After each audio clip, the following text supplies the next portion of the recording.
The Genesis Mercy gleamed like a pearl against the void, its pristine white hull adorned with the universal symbol of medical aid, a red cross visible from parsecs away. The massive hospital ship represented humanity's finest achievement, a floating city of healing, carrying hope to the farthest reaches of known space. Captain Sarah Chen stood at the observation deck, watching the distant stars as her ship approached the outer rim colonies. After 20 years of service, she still felt pride in their mission. The Genesis Mercy wasn't just a hospital ship. It was a statement to the galaxy that humanity's first instinct was to heal, not harm. Captain, long-range sensors are picking up unusual energy signatures. Lieutenant Rodriguez reported from his station. They don't match any known civilian vessels in the sector. Chen frowned. The outer rim was known for piracy, but even the most hardened criminals respected medical vessels. It was one of the few universal laws that all spacefaring species followed. Launch diagnostic probes and send a general broadcast identifying us as a medical vessel. The response came not in words, but in fire. 3 warships materialized from fold space, their hulls black as deep space and covered in angular armor that seemed to drink in light. They bore no identification, no markings, nothing except weapons primed for attack. Multiple targeting locks. Rodriguez shouted. They're powering up weapon systems. Chen's blood ran cold. This is the Earth medical vessel Genesis Mercy to unknown vessels. We are a hospital ship protected under Galactic Concordat Article 7. We carry 2,000 patients and medical personnel. Please respond. The only answer was the first salvo of plasma torpedoes. All hands, braced for impact. Chen screamed into the ship-wide comm. The Genesis Mercy's hull shuddered as the first hits landed. They had no weapons, no military-grade shields. Only basic defensive screens meant for meteoroid protection. In the medical bay, Dr. James Kumar worked frantically to evacuate critical patients as smoke filled the corridors. We need to get these people to the escape pods, he shouted to his staff. The ship groaned around them as more impacts landed. A nurse stumbled toward him, helping a pregnant Centaurian woman. Doctor, the nursery ward. We can't reach it. The hull breach sealed off access. Kumar's heart seized. 20 premature infants, representing 6 different species, were in that ward. He started running, not waiting to see if anyone followed. On the bridge, Chen watched helplessly as her ship died around her. The unknown vessels showed no mercy, methodically targeting life support systems, escape pod bays, and medical facilities. This wasn't random violence, it was calculated extermination. Captain, we've lost primary power, Rodriguez called out. Emergency systems failing. Hull integrity at 12%. Chen closed her eyes for a moment, knowing what had to be done. Send out a final broadcast. Full spectrum, maximum power. Show them what they're doing. Let the galaxy see. The Genesis Mercy's last transmission blazed across subspace channels, carrying images of doctors trying to shield patients with their own bodies, of nurses rushing into burning sections to save the helpless, of medical staff from a dozen worlds dying as they refused to abandon those in their care. The galaxy watched in horror as humanity's greatest testament to compassion was reduced to burning wreckage. The attackers, their work done, vanished back into fold space without a word. Hours later, as rescue ships finally arrived, they found only debris and frozen bodies. But they also found something else. Identification fragments from one of the attacking vessels. They bore the mark of the Kraxan Empire, a species known for their belief in genetic purity and disdain for lesser races. The Kraxan had meant to send a message about humanity's place in the galaxy. They succeeded, but not in the way they intended. As news of the Genesis Mercy's destruction spread, the human response was not fear or submission. It was cold, terrible fury. In underground facilities across Earth, lights began coming on in hangars that officially didn't exist. Ships that no one had seen were brought out of hibernation. Weapons that humanity had hoped never to use were armed. The Genesis Mercy had been built to save lives. Now its destruction would spark a war that would reshape the galaxy. The Kraxan Empire had just learned the hard way that humanity's compassion had limits, and they had crossed the final one. The beacon of mercy had fallen. The drums of war would rise in its place. Deep beneath the Pacific Ocean, in a facility that didn't appear on any public maps, Admiral Helena Torres stood before a wall of holographic displays. Each screen showed the same footage, the final moments of the Genesis Mercy. She had watched it 17 times now, memorizing every detail of the attack. The Kraxan thought we were defenseless, she said to the assembled military leadership. They believed our hospital ships proved we were weak. It's time to show them how wrong they are. The room hummed with contained energy.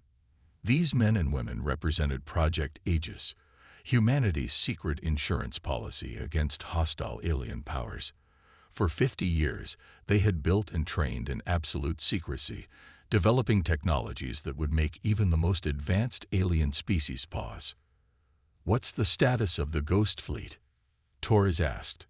Colonel Marcus Way stepped forward, his cybernetic eye glowing faintly. "All 30 carriers and their escort ships are ready for deployment. The quantum drives are spooled up, and weapon systems are hot. We can launch within 6 hours." Torres nodded.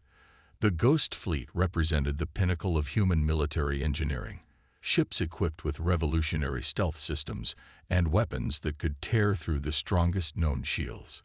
They had been built hoping they would never be needed. That hope had died with the Genesis Mercy. "The Kraxan's main fleet is gathered at their homeworld," Lieutenant Sarah Hayes reported, manipulating the tactical display. "They're celebrating their victory over the weak humans. Their orbital defenses are minimal. They don't expect any retaliation." "And the diplomatic situation?" Torres asked. Ambassador Chen, the late Captain Chen's father, spoke up. His voice was steady despite his grief.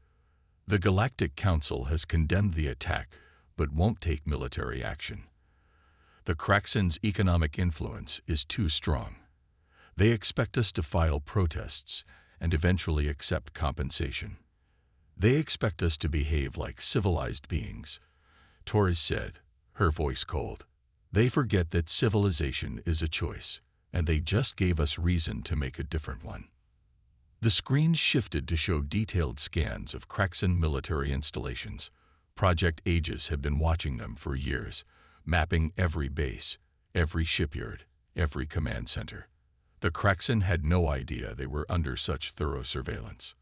"Operation Nemesis begins in 6 hours, Torres announced. "The first wave will target their orbital shipyards. The second wave hits their planetary defense grid.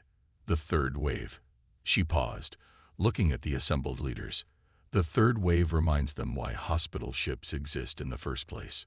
In orbit above Earth, civilian satellites began detecting unusual energy readings. The public news networks reported them as solar flare activity.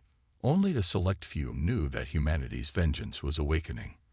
The Ghost Fleet's ships were works of art, sleek predators designed for war. Their hulls were covered in metamaterials that bent light and sensor readings around them. Their weapons included gravity lances that could tear ships apart at the atomic level, and quantum torpedoes that ignored conventional shields.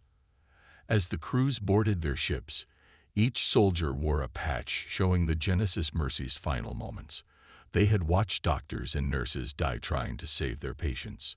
They had seen mercy answered with cruelty. Now they would answer cruelty with justice. Admiral Torres walked through her flagship, the Retribution, watching final preparations. The ship hummed with power as its quantum drives spooled up. In 6 hours, the Kraxan Empire would learn that humanity had teeth, long, sharp ones they had kept carefully hidden. "Send the coded signal to all ships," she ordered upon reaching the bridge. "Operation Nemesis is go." For the Genesis Mercy. The message rippled through the fleet. On every bridge, in every ready room, crews responded with the same words. For the Genesis Mercy. As the Ghost Fleet prepared to depart, Torres received one final update. The Kraxan Empire had just issued a statement calling the Genesis Mercy incident regrettable but necessary to maintain galactic order. They expected the matter to be settled with diplomatic negotiations. Storie smiled. It wasn't a pleasant expression. "Signal the fleet," she commanded. "Execute quantum jump on my mark. Let's show the galaxy what happens when you mistake kindness for weakness." The Ghost Fleet vanished into quantum space, leaving Earth behind. They carried with them humanity's response to an atrocity.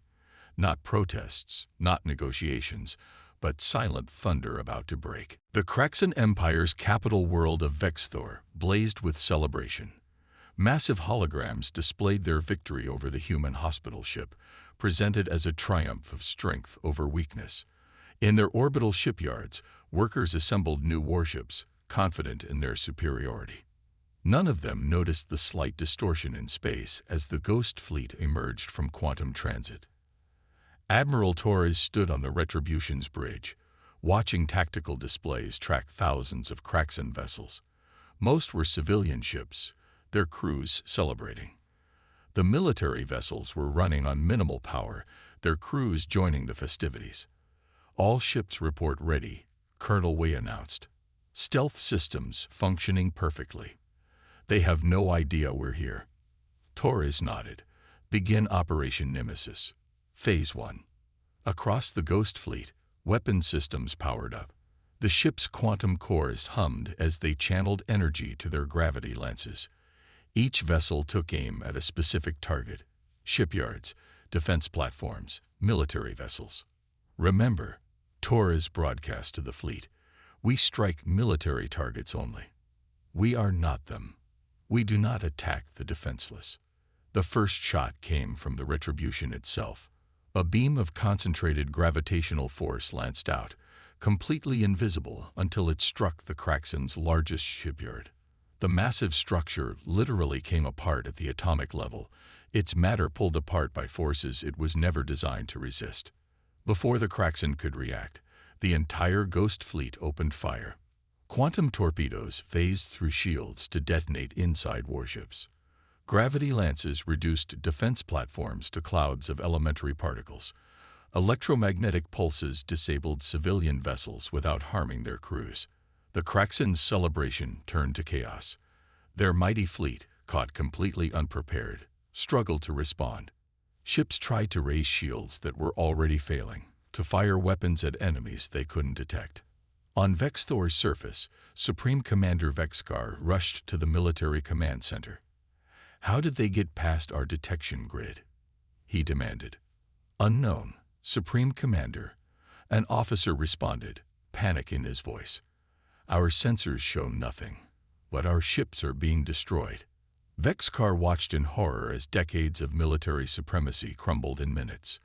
The humans weren't just attacking, they were systematically dismantling the Kraxan's ability to make war. Torres watched the battle with cold satisfaction. The Ghost Fleet's stealth systems were proving even more effective than simulations had suggested.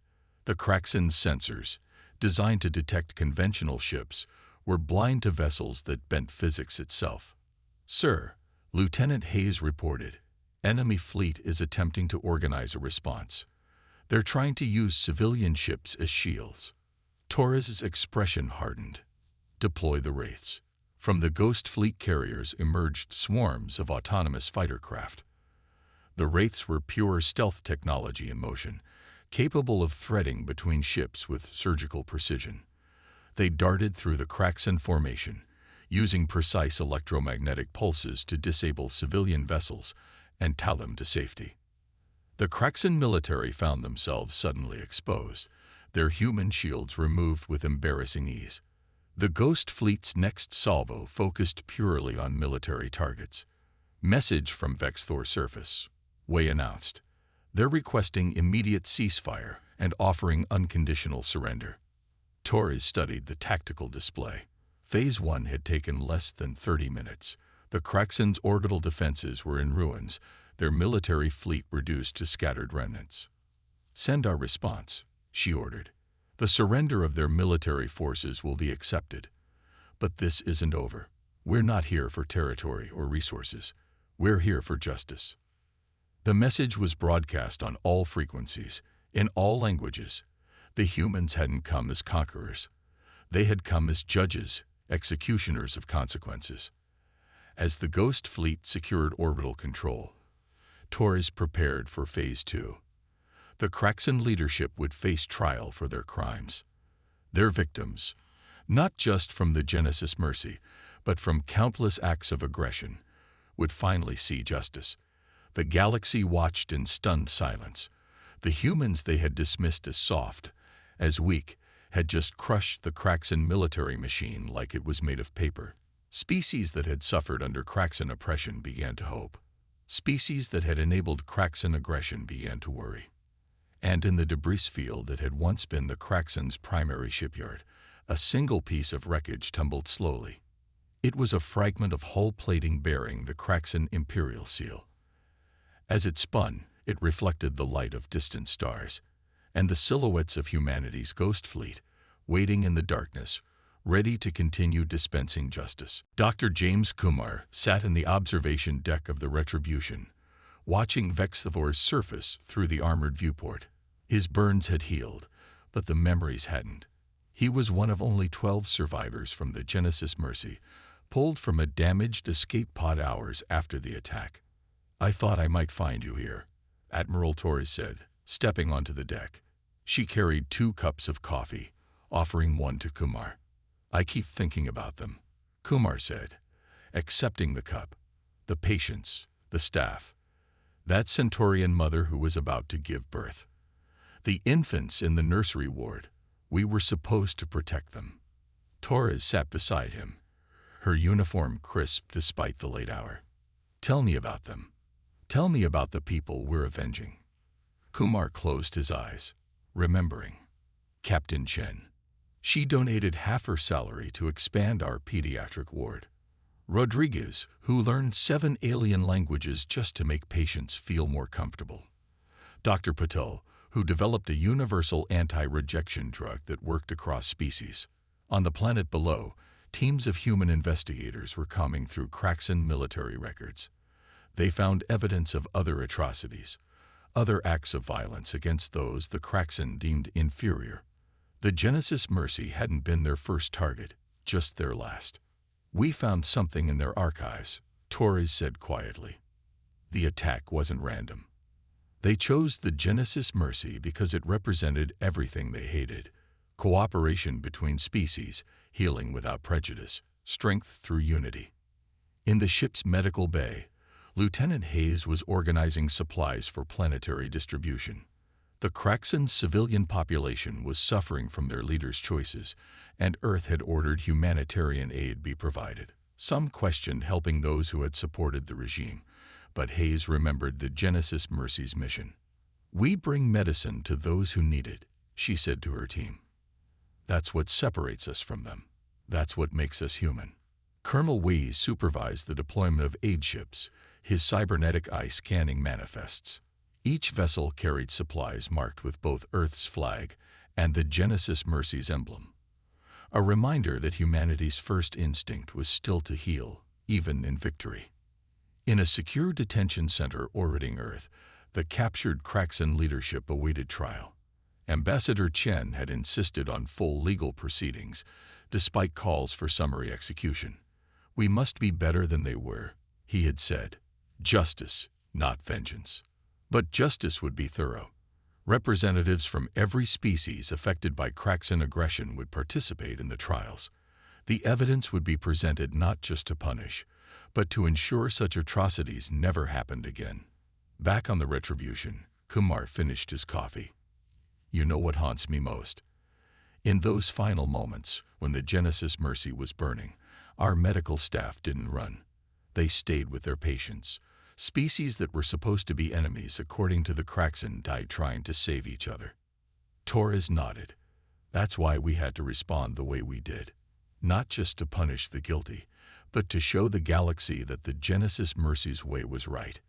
Unity is strength. Compassion is power." Through the viewport, they could see Ghost Fleet ships escorting aid vessels to the surface. Each ship cast 2 shadows, one from Vexthor's sun, one from the burning debris of the Kraxan military installations. Light and darkness, mercy and justice, perfectly balanced. "We're going to rebuild her," Torres said suddenly. Kumar turned to her, questioning. "The Genesis Mercy. A new ship, bigger, better protected. A hospital ship that can defend itself and others.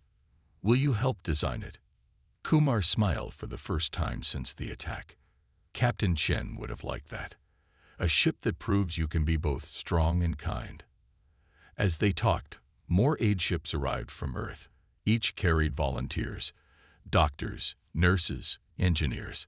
Many were veterans of other hospital ships, coming to help those their enemies had abandoned. They wore patches showing the Genesis Mercy's final moments, but they carried supplies, not weapons. The galaxy was changing.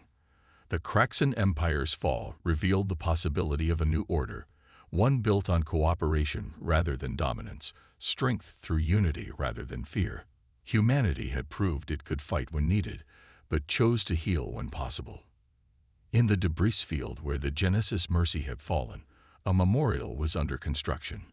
It would stand as a reminder of both tragedy and triumph, of how humanity's greatest act of peace had led to its greatest display of power, and how that power had been used not for conquest, but for justice. 1 year after the fall of the Kraxan Empire, the stars above Earth shimmered with activity.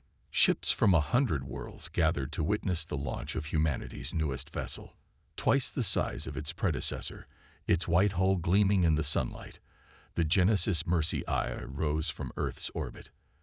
Admiral Torres watched from the Retribution's bridge as the massive hospital ship took its place among the assembled fleet. Unlike its predecessor, this vessel carried state-of-the-art defensive systems and a ghost fleet escort. Never again would Mercy be mistaken for weakness. "Final systems check complete," Lieutenant Hayes reported. "The Genesis Mercy II is ready for its maiden voyage." The ship's design had incorporated lessons learned at terrible cost. Its hull could withstand military-grade weapons. Its shields were among the strongest ever created. But its primary mission remained unchanged: to heal, to help, to hope. Dr. Kumar stood on the Genesis Mercy I's bridge, now serving as its chief medical officer. The ship's corridors were filled with medical staff from dozens of species, including, to many people's surprise, several Kraxan doctors who had rejected their society's ideology of supremacy. "Message from the Galactic Council," Colonel Wei announced across the fleet comm. "The final verdicts have been delivered." The trials of the Kraxan leadership had lasted months. Evidence of their crimes had shocked even their allies. But equally shocking to many was humanity's insistence on fair trials and ethical treatment of prisoners.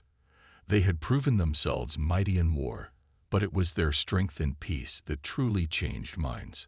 "The Council has ratified the new Concordat." Ambassador Chen's voice came through. "The protection of medical vessels is now backed by immediate military response from all signatory species. The Genesis Mercy's legacy will save countless lives." Torres allowed herself a small smile. The Ghost Fleet would remain humanity's shield, but its existence was no longer a secret. Instead, it stood as a deterrent against those who would prey on the defenseless. Several other species had already requested human assistance in developing their own defensive capabilities. But Earth's greatest victory hadn't come through force of arms. In the aftermath of the Kraxan Empire's fall, humanity had led the effort to rehabilitate rather than punish their civilization. Aid, education, and integration had replaced isolation and supremacy. Former enemies were becoming allies. The Genesis Mercy I's first mission would take it to the former Kraxan homeworld, now renamed New Vexthor. The planet's young population had embraced change, eager to rebuild their society on better principles. They would be the first to receive training at the ship's new medical academy. "All ships, take formation," Torres ordered. The Ghost Fleet took up escort positions around the hospital ship. "Genesis Mercy II, you have clearance for quantum jump." Dr. Kumar stepped forward on his bridge.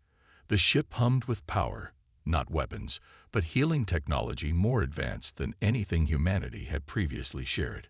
To all crews, he broadcast, "Remember why we're here. Remember those who gave their lives showing the galaxy a better way." The Genesis Mercy eye of his quantum drive engage, creating a bubble of distorted spacetime. Around it, the Ghost Fleet's ships disappeared one by one, each carrying a complement of medical supplies alongside their weapons. Humanity had learned harsh lessons about the universe's dangers, but they had also proven that strength didn't mean abandoning compassion. The Genesis Mercy II carried within it humanity's response to darkness, not just the power to fight back, but the wisdom to heal afterward. As the massive hospital ship vanished into quantum space, its wake rippled across the galaxy. It carried with it a message more powerful than any weapon, that true strength lay not in the ability to destroy, but in the choice to heal. That mercy wasn't weakness, but the highest form of power. The stars themselves seemed to shine brighter as humanity stepped into its new role, not just as warriors who had humbled an empire, but as healers who had helped it rise again. The Genesis Mercy's sacrifice had not just been avenged. It had been transformed into something greater. Dawn had come at last, paid for in blood and courage, but bringing with it the promise of a better galaxy. And at its heart, a white ship carried the best of humanity to the stars, ready to heal, ready to help, and ready, if necessary, to show that kindness and strength were two sides of the same coin. The ghost of the first Genesis Mercy could rest easy. Its mission lived on, protected now not just by humanity's weapons, but by the changed hearts of those who had witnessed both humanity's power and its grace.